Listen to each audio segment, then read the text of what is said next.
Hi, I'm doing Paul McWhorter's PicoW lessons and I'm up to lesson number 111. I'm a bit behind with my videos because I've been away, and to prove that, there, the view from our balcony, and just off to the right, another view from the balcony. Now, who could be bothered to do their homework if they were in a place like that? So that's my excuse. Now, this lesson 111 was kind of expanding on what we've been doing before, which was using a PicoW as the server, and it has LEDs that you control from a client connecting to it. Now, in this lesson, Paul wanted us to run PyQt on a PC and connect to it like that. So you're doing it via a graphical interface. Now, the graphical interface has buttons that you click on, which was incredibly similar to my solution using my Cosmic Unicorn for my last video, when I actually had physical buttons that I was clicking. So the logic of the program is pretty similar. So here is my server that I haven't changed at all, so there are things that are a bit redundant in here when you're connecting via a Cosmic Unicorn or a GUI. You don't need to print out on the console red in red or green in green, and you also don't need to do question mark to find the available colours, because you've got your buttons there that tell you that. But apart from that, all the same. So this is my PyQt client. I'm just importing the widgets that I need, and from FuncTools I'm importing partial, and that was to solve a problem that I was having, so I will tell you about that later. Now, Paul was using defining different functions, so he had one for red button pressed, green button pressed, yellow button pressed, etc. But I decided it would make more sense to just have one function and pass a parameter of colour to it. But that's where everything started going horribly wrong, but I will tell you about that. Then, I hate cutting and pasting. Therefore, I've got all the parameters for the red button, green button, blue button, yellow button, and off button in a list. In fact, it's a list of lists, which we'll get to in a minute. Just setting up the connection to the server without using a hard-coded IP address. Then, right, setting up the app, setting up the window, and giving it a title. Things are going to get more interesting. Whoops. Now, I'm using a grid layout, which is pretty good because you can put your buttons where you want them, well, within reason.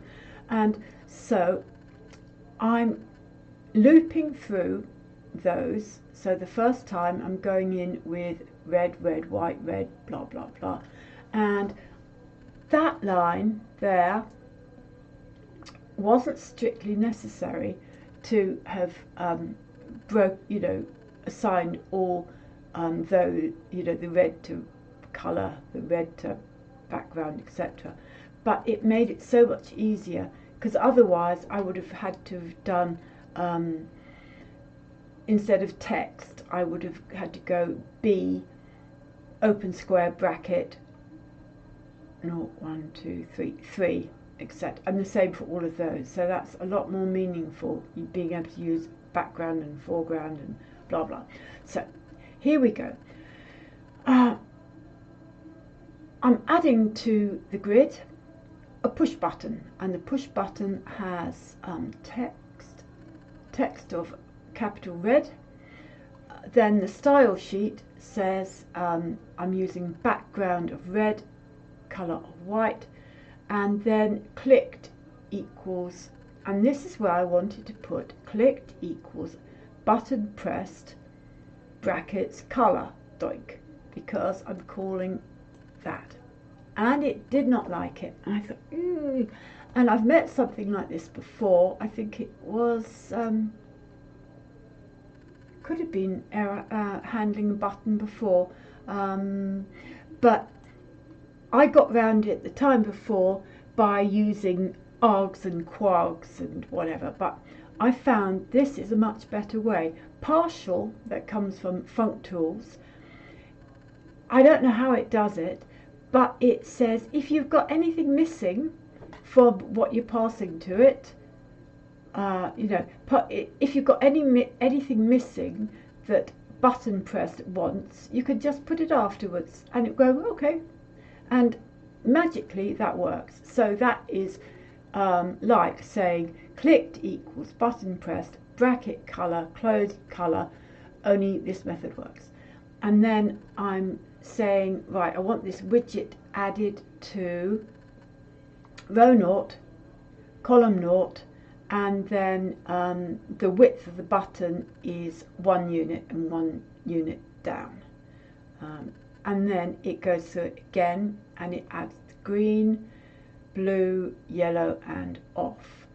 And the only difference is the off one is at the bottom, and I've made it twice as wide because I could. So I've added all those things, and then I've just put a label which I'm going to put what's happened, as in red's on, red's off, whatever. Do I need to explain anything else? No, I don't. Right, back up here. It's taking the parameter that you've added, so you're just doing connecting to the server. It's doing whatever it's doing. It's giving you back your data. If it's off, it passes back. What does it pass back? Where are you? It passes back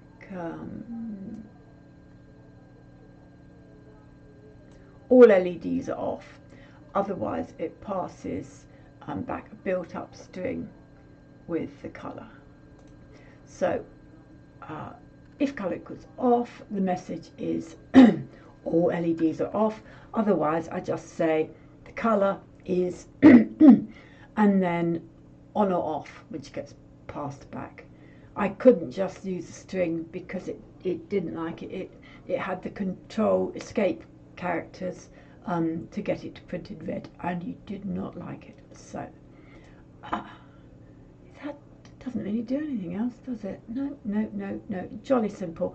But the reason why I like doing it like that is it's really easy just to add another color or to swap round where your buttons are, and you don't have to do cutting and pasting. I hate cutting and pasting, so I will just turn that on, and it's connecting. When it's connected, it will flash there. Look, it flashed to prove it was connected. So is that the right one? Yep. We'll just run the program. It says nice little thing, and because I'm using the layout, the grid layout, if I had more, it would be in a nice grid, so I'd have red, green underneath there and everything.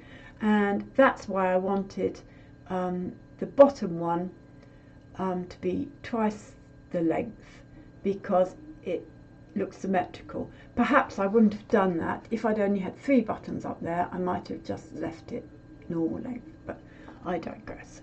Stop waffling. Right, press red, and red came on, and it says red is on, red is off, green is on, blue is on, yellow is on, blue is off, all LEDs are off, and that's about all it does. And if I click that,